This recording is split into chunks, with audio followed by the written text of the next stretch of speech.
Hi, and welcome to The Goddess Within.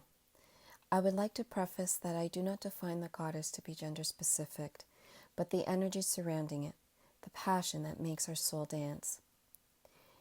Before I begin, I would like to do a brief introduction of myself. I believe that each and every one of us have a story, a teaching, if you will, that makes up who we are, where we are in our lives, and how we got there. What is wonderful about our stories is that it is truly unique and that there is always a golden nugget that we can take away, an insight that we may not have considered. Or perhaps the nugget is that we can identify to the story and feel that we are not alone. Be proud. Tell your story. Here is my story.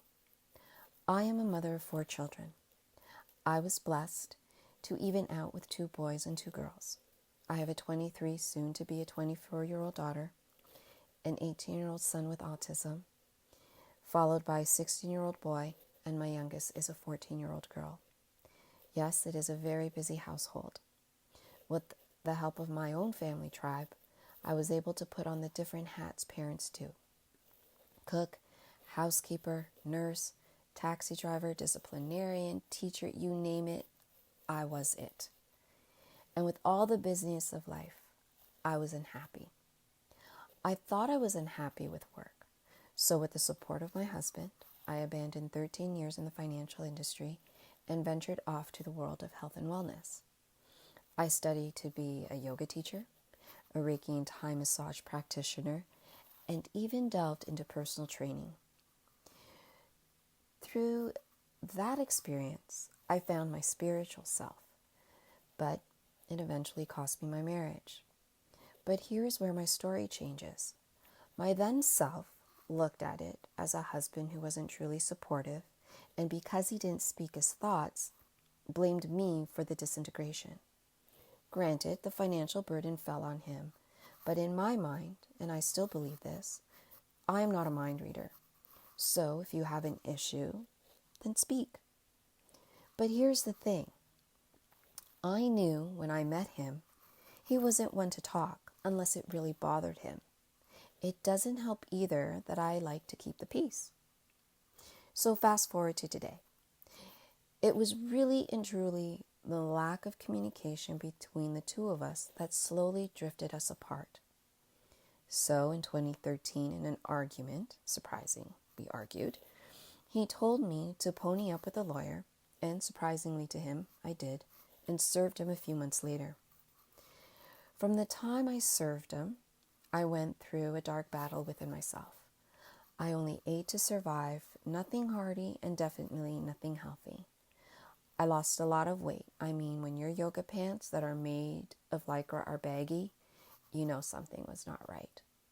I even disengaged with close friends. I stopped going to the gym, and I just didn't take care of myself. I did continue to teach yoga, which brought me a lot of serenity, but that was seen on the outside, and it wasn't truly reflected inside.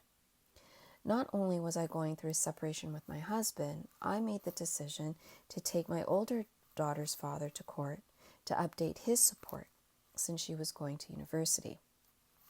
With all this money going to lawyer fees, you tend to find yourself in a lot of financial stress. So I left the yoga teaching world and went back into finance.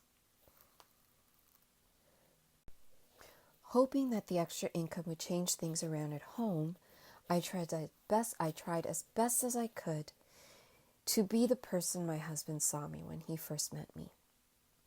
Everyone knows how difficult going through a separation can be, battling your own inner demons, and in the end up 3 years later living in your parents' basement. It was a struggle, financially, mentally, and emotionally. Many nights crying yourself to sleep quietly so no one can hear you, yawning in front of your kids pretending that the tears were from the yawn. I have never been independent, meaning that I was always taken care of. This was the first time in my life where I needed to strap on a pair and fend for myself, where there was no one but me to take care of the fallout. There cannot be a fallout, but I managed. I am grateful that I am able to provide the basics for my children, and I'm still standing. And if you are wondering, it took a lot of work, but my relationship with my ex-husband has never been better. Differences aside, we committed to each other that our children would come first, so I couldn't have a better co-parent than him. Don't get me wrong, I do know what it's like to deal with not so altogether father, but I will need to save that story for another day. At a high level, this is my story. It may or may not resonate with everyone, and that's okay. For those who stayed to hear me to the end, thank you, and I look forward as we walk together and ignite the goddess from within. Love and light, Mary Ann.